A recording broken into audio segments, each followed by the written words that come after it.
Flying स्क्वॉडाक बेकायदेशीर रेंव काडटल्या आड कारवाय करूंक अपेस आयिल्ल्यान आतां खण खात्यान एनजीओंची मजत घेवपाचें थारायलां। हायकोर्टान एनजीओ रेनबो वॉरियर्साक सरकारा कडेन मेळून उपाय काडपाक बसका घेवंक सांगिल्ली।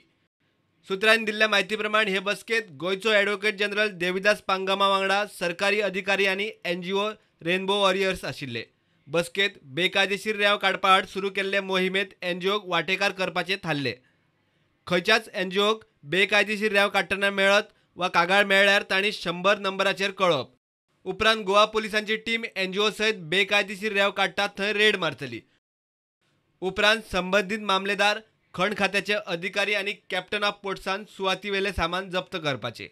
खण वा पोर्ट्स खात्याचे अधिकारी सगळ्या तालुक्यांनी नासतात आनी एनजीओ आनी पुलीस सुवातीचेर चड बेगीन पावतात म्हूण तांकां ही जबाबदारी दिल्या। खण खातें, आरटीओ, पोर्ट्स आनी कोस्टल अधिकाऱ्यांचे मेळून तयार केल्ले फ्लाइंग स्क्वॉड बेकायदेशीर रेंवेचें नियंत्रण हाडपाक अपेशी थारिल्ल्यान आतां हो नवो यत्न। प्रुडंटा खातीर सिनियर रिपोर्टर महेश गाडी।